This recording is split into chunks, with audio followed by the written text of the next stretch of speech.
So hello all, welcome in PCN ज्ञान CBSE. So friends, पिछले दो वीडियो में हमने स्टडी किया था कि क्लास 9th का साइंस का और मैथ का सिलेबस क्या होता है और कौन कौन चैप्टर इंपॉर्टेंट है, कौन कौन का चैप्टर इंपॉर्टेंट नहीं है। सारी चीज़ों का हमने डिस्कस किया था पिछले दो वीडियो में। यदि वीडियो को नहीं देखे तो उसका लिंक मैं डिस्क्रिप्शन में दे रहा हूँ, जाकर के वीडियो को देख लीजिएगा।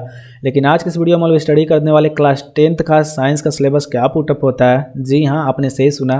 तो चलिए मैं आपको बता देता हूँ कि साइंस का जो भी चैप्टर पुटअप होने वाला है कौन सा इंपॉर्टेंट है और किस चैप्टर में किस टाइप्स का हमको पढ़ने के लिए मिलेगा। तो चैप्टर नंबर 1 की बात करते हैं, जिसका नाम है केमिकल रिएक्शन, जिसको कहते हैं हिंदी में रासायनिक अभिक्रिया। तो chemical reaction and equation important chapter है और ये जो चैप्टर है वो केमिस्ट्री का पार्ट होता है। ठीक है, तो what is chemical reaction, what is chemical equation, how many types of chemical reaction, how to balance chemical reaction, इन सारी चीज़ों का स्टडी करना है। लेकिन एक चीज़ मैं आपको रिकमेंड करूंगा कि चैप्टर नंबर 1 के लिए आपको कम से कम जो पीरियोडिक टेबल होता है उसमें आपको क्लास 10th के लिए 60 एलिमेंट आपको मालूम होना चाहिए, 60 तक। यदि आप पूरा याद कर लेते हैं 180 होता है टोटल, 118 होता है, मतलब 118 टोटल एलिमेंट्स होते हैं, उनके सिंबल्स होते हैं, उनके बैलेंसी होता है, एटॉमिक नंबर होता है, एटॉमिक मास होता है। तो आप उसको याद कर लेंगे कम से कम 60 एलिमेंट तक, जो कि काफ़ी हेल्पफुल रहेंगे आपको चैप्टर नंबर 1 के लिए। ठीक है, तो इसमें हम लोग को पढ़ना है chapter number 2 acid base and salt. ये भी काफ़ी मोस्ट इंपॉर्टेंट है। तो what is acid, what is base, what is salt, ये सब पढ़ना है। एंड इसमें मोस्ट इंपॉर्टेंट आपको पढ़ना होता है पीएच वैल्यू। क्या पढ़ना होता है? PH value. तो what is pH value? PH में होता है पोटेंशियल ऑफ हाइड्रोजन। एंड इसमें आपको नॉर्मली न्यूमेरिकल आता है बोर्ड में इस पीएच वैल्यू से रिलेटेड।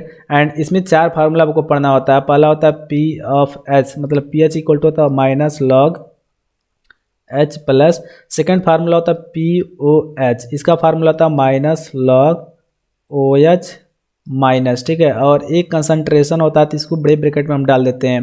थर्ड फार्मूला होता है P H plus P O H equal to होता है 14। एंड फोर्थ फार्मूला होता है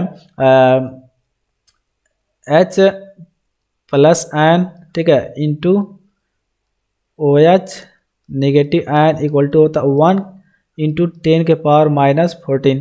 तो ये मोस्ट इंपॉर्टेंट 4 फार्मूला पुटअप होने वाला पीएच वैल्यू के लिए। तो इसको आप बढ़िया से याद कर लीजिएगा, लर्न कर लीजिएगा, इसको इग्नोर नहीं करना है। और एक चीज़ मैं आपको पहले ही बताया हूँ कि इस चैप्टर को पढ़ने से पहले आपको कम से कम मतलब चैप्टर नंबर 2 को पढ़ने से पहले कम से कम आप 60 एलिमेंट याद कर लीजिएगा। क्लास 10th के लिए 60 एलिमेंट यदि आप याद कर लेते हैं तो अच्छी बात है।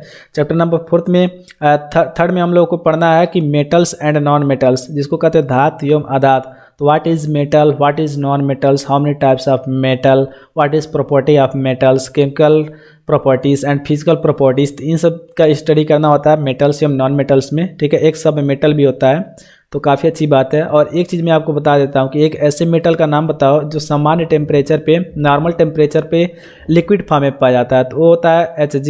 Hg मिस होता है मरकरी, मरकरी मिस क्या होता है? पारा। ठीक है, तो ये होता है। एंड एक ऐसे नॉन मेटल का नाम बताओ जो समान टेम्परेचर पे लिक्विड फॉर्म में पाया जाता है। तो वो होता है ब्रोमीन। क्या होता है? ब्रोमीन, जिसका एटॉमिक नंबर 36 होता है। तो ये दो चीज़ आप याद कर लीजिएगा, इसका एटॉमिक नंबर 80 होता है एंड इसका होता है 36। ये मेटल में आता है, ये नॉन मेटल में आता है। एंड दोनों की प्रॉपर्टीज़ क्या होती है कि नॉर्मल टेम्परेचर पे भी ये लिक्विड फॉर्म में पाया जाता है। किस फॉर्म में पाया जाता है? लिक्विड फॉर्म में। ठीक है, एंड चैप्टर नंबर 4 में हम लोग को पढ़ना है कि कार्बन एंड इट्स कंपाउंड, जिसको कहते हैं कार्बन एवं इसके यौगिक। और एक चीज़ मैं आपको बता देता हूँ कि दुनिया में जितनी भी लिविंग थिंग्स रहती है उसमें कार्बन की कुछ मात्रा पाई जाती है। तो काफ़ी इंटरेस्टिंग चैप्टर है। कार्बन की जो बैलेंसी होती है वो कितनी होती है? 4 होती है। और इसको स्टेबल होने के लिए 4 एलिमेंट की और ज़रूरत होती है। इसलिए आप इसमें देखेंगे हमेशा इसमें जो बॉन्ड होता है वो सिंगल 4 बॉन्ड होता है, इसमें ऐसे होता है ना।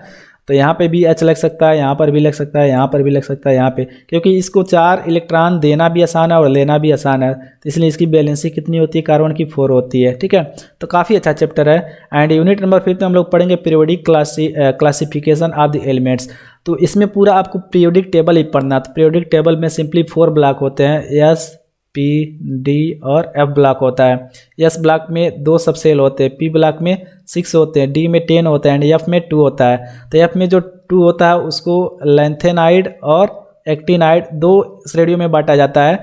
तो लैंथेनाइड और एक्टिनाइड में सबसे दुनिया का, संसार का सबसे कॉस्टली एलिमेंट पाया जाता है 92, 92 यूरेनियम, 235, 92 यूरेनियम 235, जो संसार का सबसे कॉस्टली एलिमेंट होता है यूरेनियम थोरियम, तो ये एफ ब्लॉक में पाया जाता है, लैंथेनाइड और एक्टिनाइड में पाया जाता है। ठीक है, बाकी इसके लिए एक इम्पोर्टेंट ट्रिक भी होता है, तो मैं आपको वीडियो में कंप्लीट नॉलेज दे दूंगा कि ट्रिक क्या है, उसको कैसे याद करना है। फिलहाल यदि अभी चाहते हैं तो उसका लिंक मैं डिस्क्रिप्शन में दे रहा हूँ, यूपी बोर्ड के लिए मैं बताया था, तो वहाँ से अच्छा मिल जाएगा आपको, अच्छी जानकारी आपको मिल जाएगी वहाँ से। ठीक है, एंड यूनिट नंबर 6 में हम लोग पढ़ेंगे लाइफ प्रोसेस। लाइफ प्रोसेस मतलब होता है जैव प्रक्रम। ठीक है, तो ये बायोलॉजी का पार्ट है, तो ये ज़्यादा उतना इंपॉर्टेंट नहीं है। एंड चैप्टर नंबर 7 में हम लोग पढ़ेंगे कंट्रोल एंड कोऑर्डिनेशन, ये भी बायोलॉजी का पार्ट है। ठीक है, एंड चैप्टर नंबर 8 में पढ़ना हाउ डू ऑर्गेनिज्म रिप्रोड्यूस, तो इसमें हम लोग को पढ़ना कि इसको कहते हैं जीव जनन कैसे करते हैं, मीन्स इसमें रिप्रोडक्शन का पार्ट हम लोग को पढ़ना होता है, एक प्लांट के लिए पढ़ना होता है एंड ह्यूमन के लिए भी पढ़ना होता है। ठीक है, तो ये चैप्टर काफ़ी इंटरेस्टिंग होने वाला है, बच्चे काफ़ी मन लगाकर इस चैप्टर को पढ़ते हैं। तो फिलहाल मैं आपको कंप्लीट नॉलेज वीडियो में दूंगा जब इसका सिलेबस में पुटअप करूंगा।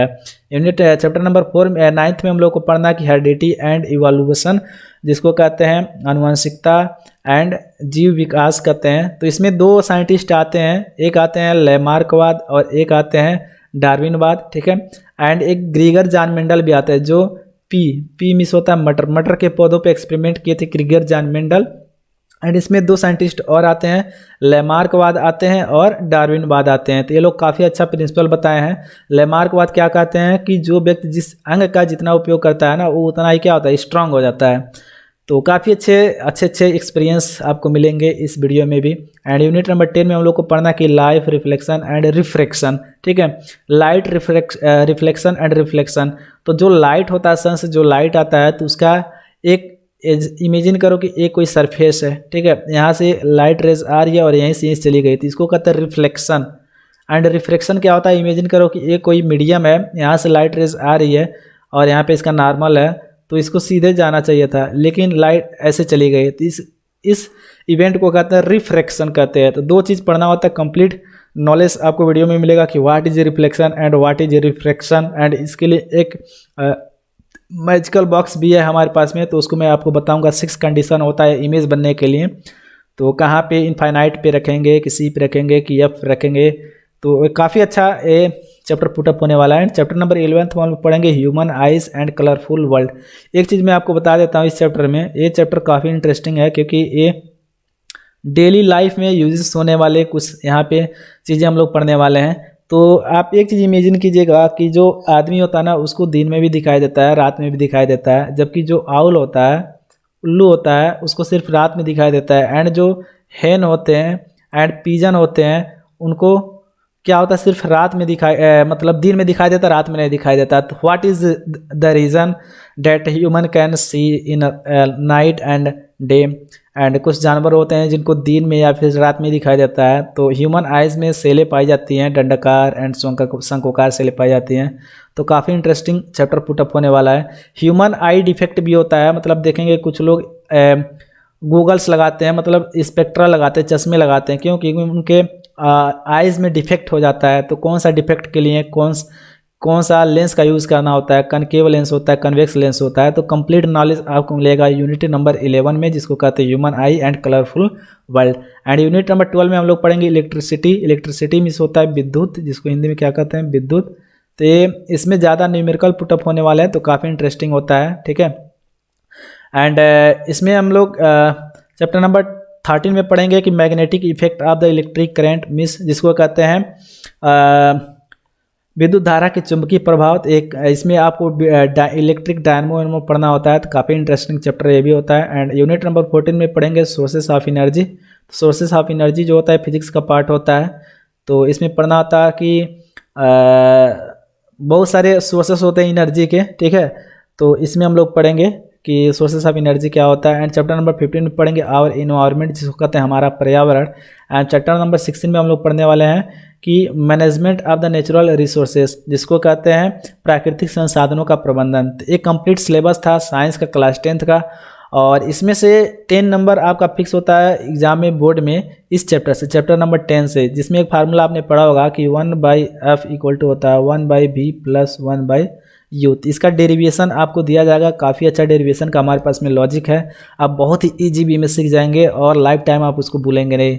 तो फिलहाल आपकी प्रैक्टिस करते रहिए, और फर्स्ट टाइम है तो पीसीएम ज्ञान चैनल को सब्सक्राइब कीजिए, आपको अच्छी अच्छी वीडियो मिलता रहेगा। ठीक है, आप इस वीडियो को अपने दोस्तों में आप शेयर कीजिए, अपने रिलेटिव में शेयर कीजिए। तो फिलहाल आज के लिए इतना ही, नेक्स्ट वीडियो में आपसे मिलते हैं। Thanks for watching.